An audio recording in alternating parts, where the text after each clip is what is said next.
पवार वित्त मंत्री बना दिए गए हैं।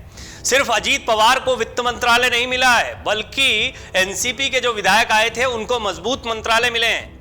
यानी केंद्रीय गृह मंत्री अमित शाह के साथ जो मुलाकात हुई थी, उस मुलाकात में काफी कुछ निकल कर आया। ये बड़ी अहम मुलाकात मानी जा रही थी। एक ऐसा क्रिटिकल जंक्चर है महाराष्ट्र की पॉलिटिक्स का, जहां पर सरकार तो मजबूत होती दिखाई दे रही है, लेकिन आपसी खींचतान बढ़ने की आशंकाओं के बीच में अजीत पवार जो चाहते थे वो उनको मिल गया। अमर उजाला ने आपको पहले ही ये बता दिया था कि अजीत पवार भारी पड़ने जा रहे हैं एकनाथ शिंदे पर। इसकी बहुत बड़ी वजह यह थी कि एकनाथ शिंदे और उनका गुट लगातार इस बात का विरोध कर रहा था कि अजीत पवार को वित्त मंत्रालय दिया जाए। अजीत पवार को वित्त मंत्रालय क्यों नहीं दिया जाए, शिंदे गुट ऐसा क्यों चाहता था? दरअसल इससे पहले उद्धव सरकार में भी ये सारे विधायक और ये मंत्री थे, यही समीकरण चल रहे थे। सिर्फ चेहरा उद्धव का था, लेकिन अजीत पवार की हैसियत वही थी। वो उप मुख्यमंत्री भी थे और साथ ही साथ में वित्त मंत्रालय उनके पास था। उस समय पर यह आरोप लगाया गया शिंदे गुट की तरफ से कि अजीत पवार उनको फंड्स नहीं देते हैं। फंड्स नहीं देने को लेकर यह जो विवाद था वो इतना गहराया कि बगावत में एक बड़ी वजह यह बताई गई कि अजीत पवार ने क्योंकि फंड नहीं दिए, सारी ताकत अपने पास रखी। शिवसेना के मंत्रियों को कुछ नहीं मिलता था, हल्के मंत्रालय दे रखे थे, ये सारी बातें कही गई और बगावत की गई। एकनाथ शिंदे भी यही बात कहते थे। उनकी सोच अपने विधायकों से अलग नहीं है। तो एकनाथ शिंदे इस वक्त सरकार का चेहरा है। सरकार चलाने में सबसे बड़ी पार्टी है बीजेपी। बेशक देवेंद्र फडणवीस इस वक्त उप मुख्यमंत्री हैं, लेकिन सुपर सीएम की भूमिका में दिखाई देते हैं। हालांकि ये वित्त मंत्रालय, गृह मंत्रालय जैसे महत्वपूर्ण विभाग उन्हीं के पास थे। अपने कोटे का मंत्रालय उन्होंने दिया है, लेकिन अजीत पवार को लेकर यह संशय शिंदे गुट के विधायकों में था या ये विरोध था। ये बात बार बार कही गई है कि इनको वित्त मंत्रालय न दिया जाए, और या इनको वित्त मंत्रालय दिया गया था, इस वजह से हमने बगावत की है।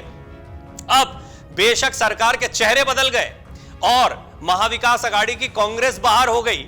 देखिए आप दिलचस्प पहलू, महाराष्ट्र का सियासी समीकरण कैसे बदला। यहां पर मुकाबला बीजेपी और कांग्रेस के बीच ही देखने को मिल रहा है। सबसे अहम बात यह है कि किस तरीके से इस पूरे घटनाक्रम में कांग्रेस किनारे हो गई, बीजेपी एंट्री करती है, एनडीए के साथ में शिवसेना और एनसीपी का बड़ा गुट आकर मिल जाता है और सरकार चलती रहती है। सरकार की यही स्थिति पहले भी अजीत पवार चाहते थे। हालांकि जैसे ही चुनाव हुए थे, जैसे ही उद्धव ठाकरे अलग हुए, वैसे ही अजीत पवार, देवेंद्र फडणवीस साथ में आ गए, 80 घंटे की सरकार बना ली थी। उस सरकार के बाद भी ये सवाल खड़े हो रहे थे कि सरकार क्या शरद पवार के समर्थन के बाद या उनकी रजामंदी के बाद बनाई गई। ज्यादातर लोगों ने शुरुआत में यही माना। शरद पवार ने हालांकि बहुत बाद में खुलासा किया। हाल में जब उन्होंने इस्तीफा दिया था, इस्तीफा वापसी, इसके बीच के जो प्रकरण थे, उनकी किताब के कुछ पन्ने भी सामने आए। उन्होंने स्पष्टीकरण भी एक तरीके से दिया कि मुझे नहीं बताया गया था, बल्कि मेरे लिए आश्चर्यजनक था। मैंने वहां मौजूद विधायकों को फोन किया तो उन्होंने कहा कि हमें बताया गया है कि आपने कहा है एनडीए के साथ जाकर सरकार बना लो। शरद पवार कहते हैं नहीं, मैंने ऐसा नहीं कहा था। खैर, इस सारे घटनाक्रम के बाद अब तो काफी सारा पानी महाराष्ट्र की सियासत में बह चुका है और अब हम देख रहे हैं कि एकदम एक नया समीकरण देखने को मिलता है, जहां शरद पवार किनारे कर दिए गए, जहां उद्धव ठाकरे किनारे कर दिए गए। ये डिसीजन मेकर्स थे। देखिए, इस बात को समझना बहुत जरूरी है। महाराष्ट्र की सियासत में क्या घटनाक्रम हुआ। महाराष्ट्र की सियासत में सबसे बड़ी बात तो यह है कि चेहरे बदल गए। जो निर्णय लेने वाले थे या जिनके इर्द गिर्द दोनों पार्टियों की राजनीति दिखाई देती थी, वो दोनों चेहरे ही बदल दिए गए। इधर शिवसेना ने उद्धव ठाकरे को बदल दिया, इधर एनसीपी ने शरद पवार को बदल दिया। हालांकि किसकी एनसीपी और किसकी शिवसेना, यह सवाल तो अभी अगले चुनाव तक बरकरार रहेगा और इसकी लड़ाई भी बरकरार रहेगी। लेकिन अब अजीत पवार की एक बड़ी ताकत देखने को मिल रही है। यूं भी अगर आप राजनीतिक कद को देखें, शिंदे और अजीत पवार के बीच में अजीत पवार एक बहुत बड़ा चेहरा है, लेकिन सरकार तो सरकार है। यूं तो देवेंद्र फडणवीस भी सबसे शक्तिशाली नेता दिखाई देते हैं और 5 साल तक बहुत लंबे समय बाद किसी ने अपना टेन्योर पूरा किया हो महाराष्ट्र की सियासत में, ऐसा भी एक चेहरा दिखाई देते हैं। वो देवेंद्र फडणवीस जब कॉम्प्रोमाइज करके उप मुख्यमंत्री पद पर बैठे हुए हैं तो फिर कई और समीकरण बदलेंगे। महाराष्ट्र की सियासत में मुख्यमंत्री की कुर्सी पर बैठना ये हर किसी के नसीब में नहीं, बड़ा किस्मत का खेल कहा जाता है। किस्मत के धनी इस बार निकले एकनाथ शिंदे। लेकिन कई ऐसे पेच हैं और बहुत हालिया घटनाक्रम है, ऐसा भी नहीं कि बहुत पुरानी बात हो गई है। अभी तो बगावत की थी, अभी तो कहा था कि अजीत पवार वित्त मंत्री थे इसलिए हमको बगावत करनी पड़ी, हमारे विधायकों को, हमारे मंत्रियों को फंड नहीं दिए जाते थे, हमें छोटे मंत्रालय दिए गए थे, एनसीपी को बड़े मंत्रालय दिए गए थे। ये अभी हाल की तो बात है, तभी तो बगावत हुई थी। इस बगावत के बाद में जो समीकरण सामने आए वो उन सारे बिंदुओं को एक बार फिर सामने ले आए जिनकी वजह से बगावत हुई थी। अब ऐसे में सवाल खड़ा होता है कि ये बगावत फिर किस मुद्दे पर हुई थी? अब तो एनसीपी शिवसेना भाई भाई फिर से साथ में दिखाई दे रहे हैं। ये बात अलग है कि इसमें शरद पवार और उद्धव ठाकरे गायब हैं और ये दोनों चेहरे थे।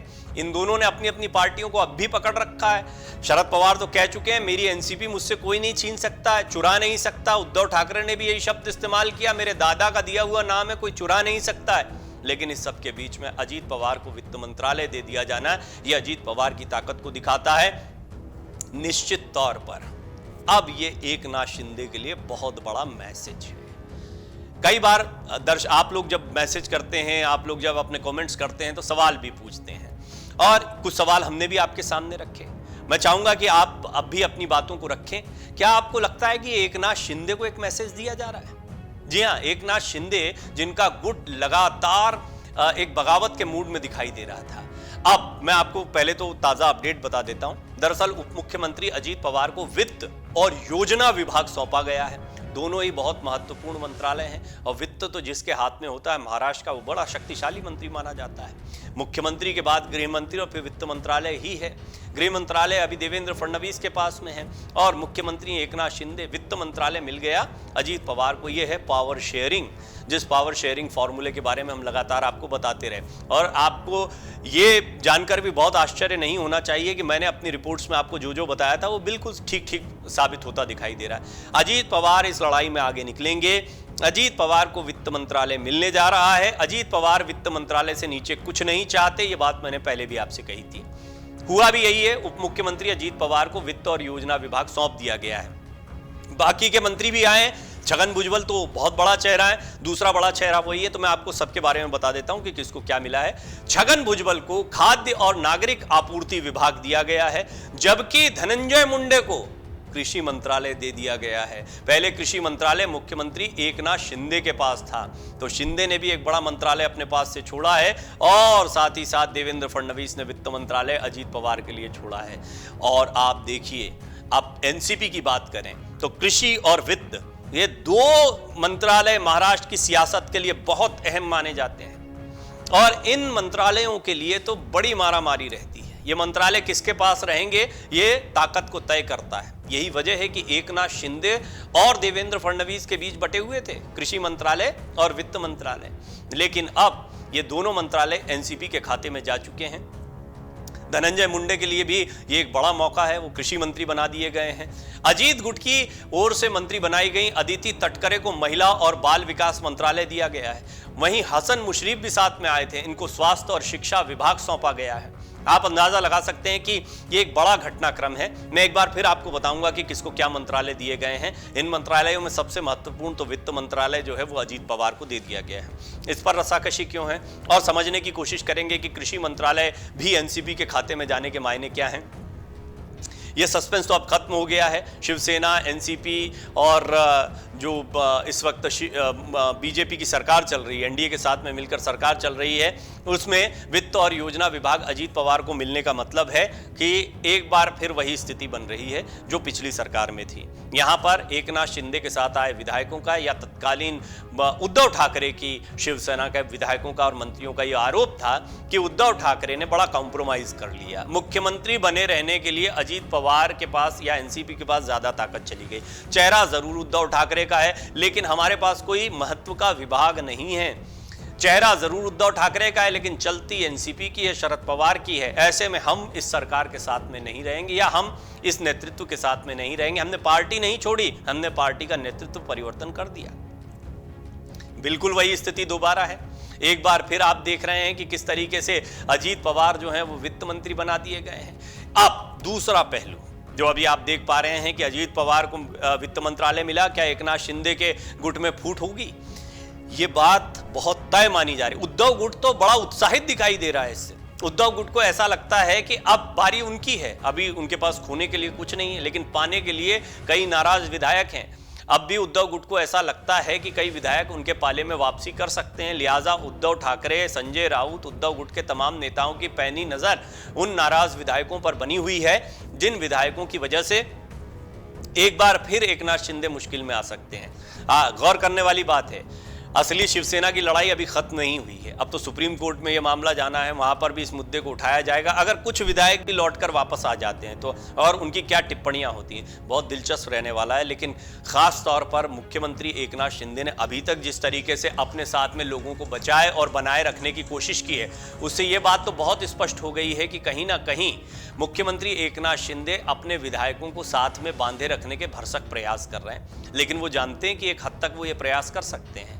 ये प्रयास तो तभी से शुरू हो गए थे जब उन्होंने उद्धव के खिलाफ बागी रुख अख्तियार किया था, क्योंकि तब भी बस में लेकर कभी गोवा कभी असम उनको जाना पड़ रहा था और ये लंबी कवायद चली थी। इस कवायद में बीजेपी का समर्थन मिलता रहा। अब ये कवायद इसलिए अहम हो जाती है कि एक बार फिर हालात वैसे बनते दिखाई दे रहे हैं। शिंदे क्या क्या चीजें मैनेज कर सकते हैं, कैसे वो अपने विधायकों के विषय में पूरे कॉन्फिडेंस से बात कह सकते हैं कि नहीं कोई नहीं जा रहा है। हालांकि एकनाथ शिंदे बात कह रहे हैं, एकनाथ शिंदे का कहना है, अफवाहें उड़ाई जा रही हैं कि मैं इस्तीफा दे रहा हूं, ये उद्धव ठाकरे के संपर्क में है, ऐसी कोई बात नहीं। उद्धव ठाकरे खुद क्या कहते हैं, दिन के उजाले में ये सब बातें नहीं होती हैं, तो रात में बातें होती हैं। इस तरह का तंज कसते हुए ये मजे ले रहे हैं, वो भी चिढ़ाते हुए वो ये बोलते हैं जब, तो इससे अर्थ बहुत स्पष्ट हो जाता है कि कहीं ना कहीं उद्धव ठाकरे भी अब इस बात की बाट जोग रहे हैं कि कुछ बागी विधायक दोबारा उनके पाले में आ जाएंगे। अगर ऐसा होता है तो ये महाराष्ट्र की सियासत, देखिए सरकार चलती रहेगी और सरकार में अभी काफ़ी विधायक हैं। अब तो एनसीपी आ गई है तो बहुत ज़्यादा ज़रूरत एकनाथ शिंदे की महसूस नहीं होती। लेकिन असली शिवसेना की जो लड़ाई है, उस लड़ाई में एक बार फिर मोर्चे पर आ सकते हैं उद्धव ठाकरे यदि इन विधायकों की वापसी होती है। ऐसा होगा नहीं होगा ये कहना बड़ा मुश्किल है, लेकिन एकनाथ शिंदे खेमे में इससे नाराजगी होगी, इस बात से इनकार नहीं किया जा सकता। और ये बात क्यों कही जा सकती है दावे से, इसके लिए भी तथ्य है, इसके लिए जमीन है। यही तो नाराजगी की वजह थी कि अजीत पवार के पास वित्त मंत्रालय है और वित्त मंत्रालय इनके पास है तो हमें फंड नहीं मिलेंगे। मलाईदार सारे जितने कैबिनेट मंत्री हैं या जितने पोर्टफोलियो हैं वो एनसीपी को दे दिए गए हैं। अभी क्या हुआ, इस बार भी बीजेपी और एनसीपी के पास में यदि ज्यादा बेहतर पोर्टफोलियो और अभी तक दिखाई दे रहे हैं, देखिए कहना भी गलत नहीं होगा, तो एकनाथ शिंदे के लिए मुसीबत भरा हो सकता है। और एकनाथ शिंदे की ये मुसीबत कहां तक जाएगी, कितनी दिक्कतें पैदा कर सकती हैं, ये एक बहुत ही बड़ी चुनौती उनके लिए साबित होने वाली है। महाराष्ट्र में मंत्रिपरिषद का विस्तार आखिरकार कर दिया गया है। मुख्यमंत्री एकनाथ शिंदे, उप मुख्यमंत्री देवेंद्र फडणवीस और अजीत पवार के बीच कई दिनों से चली आ रही मैराथन बैठकों के बीच शुक्रवार को विभागों का बंटवारा कर दिया गया। जानकारी के मुताबिक अजीत पवार को वित्त और योजना विभाग की जिम्मेदारी सौंपी गई है। छगन भुजबल को खाद्य और नागरिक आपूर्ति विभाग सौंपा गया है। दिलीप वलसे पाटिल को सहकारिता, देखिए सहकारिता, कृषि और वित्त और सहकारिता, ये तीन बड़े महत्वपूर्ण एनसीपी के लिए थे और ये तीनों ही ऐसी चीजें हैं जो महाराष्ट्र की सियासत में बड़ी अहम है एनसीपी के लिए। खास सहकारिता तो इसलिए क्योंकि एनसीपी की जितनी राजनीति चलती है वो सहकारिता के इर्द गिर्द है। आप देखिए जो अभी तीसरी पीढ़ी के जितने नेता हैं एनसीपी के या शरद पवार परिवार के, वो सब भी सहकारिता से अपनी राजनीति की शुरुआत करते हैं, जैसे शरद पवार ने की, जैसे अजीत ने की। अब आप देखिए कि दिलीप वलसे पाटिल हैं, सहकारिता उनको दे दिया गया। अदिति तटकरे जो एकमात्र महिला मंत्री के तौर पर आई थी, उनको महिला और बाल विकास दे दिया गया और धनंजय मुंडे को तो कृषि मंत्रालय मिला है। हसन मुशरीफ भी आए थे, इनको स्वास्थ्य और शिक्षा मंत्रालय का जिम्मा सौंपा गया है। बहुत ही महत्वपूर्ण कैबिनेट मंत्रालय जो हैं वो एनसीपी के खाते में गए। ऐसा लगता है कि अजीत पवार पहले डील करके आए थे, वो चाहते थे कि ये महत्वपूर्ण विभाग उनको दिए जाएं। कृषि मंत्रालय पहले मुख्यमंत्री शिंदे के पास ही था, इसके अलावा भाजपा नेताओं के पास स्वास्थ्य, शिक्षा और खेल मंत्रालय थे। ये महत्वपूर्ण मंत्रालय हैं। आप भी समझते हैं कि सरकार में जो बहुत महत्व के, बहुत ऊपर के पोर्टफोलियो होते हैं वो उनमें स्वास्थ्य आता है, कृषि आता है, सहकारिता भी महाराष्ट्र की राजनीति के लिए मैं बार बार इस पर जोर दे रहा हूँ आता है, वित्त मंत्रालय आता है। ये बड़े बड़े मंत्रालय जो हैं वो एनसीपी को मिले हैं, यानी कहीं ना कहीं ये अजीत पवार के पलड़े को भारी दिखाता है। इससे पहले का घटनाक्रम थोड़ा सा आपको बता देता हूं। दरअसल पहले तो एकनाथ शिंदे के घर पर, उनका जो बंगला है वर्षा, उस पर अजीत पवार और देवेंद्र फडणवीस की मैराथन 2-3 रातों दिनों तक बैठ के चलती रही। रात 2-2 बजे तक बैठ के हो रही थी। इन बैठकों में कहीं ना कहीं आपसी समझ बनाने की कोशिश की जा रही थी। शिंदे अपने विरोध को भी रख रहे थे। मामला ऐसा लगा कि या तो कोई किसी फॉर्मूले पर पहुंच गए हैं या सुलझ नहीं पा रहा, जो भी स्थिति हो, जाना पड़ा दिल्ली। केंद्रीय गृह मंत्री अमित शाह के पास में जाकर फिर मामले को सुलझाया गया। लंबी बैठक हुई यहां पर भी और इन लोगों ने अपनी अपनी बातों को रखा। इसके बाद में यह तय हो गया था कि अब पोर्टफोलियो तो बांट दिए जाएंगे, लेकिन अब एक और बड़ा पेंच फंसता दिखाई दे रहा है। वो है कि क्या आने वाले दिनों में मंत्रियों की संख्या बढ़ाई जाएगी? शिंदे गुट का क्या होने वाला? उद्धव तो तंज कसते दिखाई दे रहे हैं। ये एक बहुत बड़ी बात है। अमर उजाला अब आपके टीवी पर भी। अपने स्मार्ट टीवी पर YouTube पर सर्च करें अमर उजाला, चैनल सब्सक्राइब करें और देखें ताजा खबरें, वो भी HD क्वालिटी में।